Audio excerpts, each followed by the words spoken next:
नमस्कार समस्त सप्रेम जय भीम मु advocate Ranjan Kumar Mallik Ambedkar intellectual forum state convener.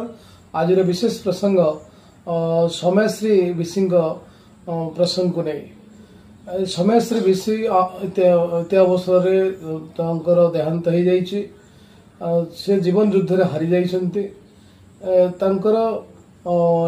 Petrol ढाली आत्महत्या देवा उद्यम पर दिन ठारू तांकर देहांत पर्यंत आदि पर्यंत अनेक तुम्बी तोफान राजनीतिक स्तर में व्यक्तिगत स्तर में सामाजिक गणमाध्यम सब क्षेत्र में चली। ये प्रसंग को नहीं आंबेडकर बुद्धिजीवी मंच अत्यंत गभीर भाव में दुख प्रकाश करने सहित परिवार को संवेदना जनाऊँच। ये प्रसंग में कहना चाहिए दर्शक मान उद्देश्य जे समयश्री विशी आज समस्त एक आह्वान उहा देहांत कहबार कथा। समयश्री विशी जन मेधावी छात्री फकीरमोहन महाविद्यालय फकीरमोहन विश्वविद्यालय जन मेधावी छात्री थे।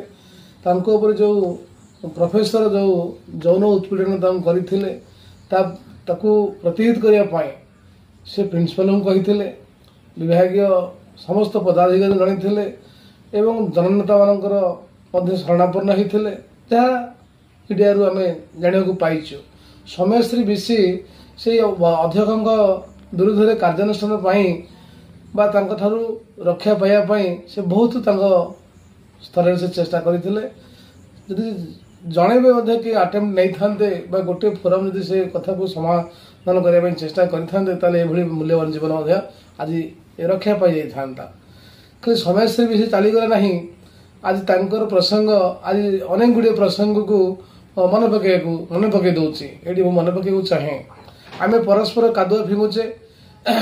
किसी नेता कहते विगत वर्ष से कांग्रेस समय अंजना मिश्र माने प्रति अविचार होता जो जानकी पट्टनायक सरकार पतन घटी आहरी अनेक नेता कहते बीजेडी समय अनेक माने से परी हूँ बेबिना हूँ इतिश्री हूँ जीवन अवस्था जाइथिला। तेणु आउ किसी नेता जे एबे बीजेपी सरकार रे एभली घटना प्रथम थर ही घटिला। तेणु प्रथम घटी कि द्वितीय घटी कि अनेक थर घटी प्रसंग सेटा नुहे। ये घटना घटुची कहीं ये घटना बारंबार घटी चली कहीं आर दायी कौ मैंने ये कथा निजे निजे आत्मसमीक्षा करने दरकार। आम यदि परस्पर को कादुआ फिंगा मुझे कथा प्रसंग कहि दोष कहार अच्छी बाहर करी आ द्वारा समाधान जी न हम जो मैंने दोषी बोली निजक निजे भावुं क्या कहवाई पड़ो ना निजे दोष को निजे अनुताप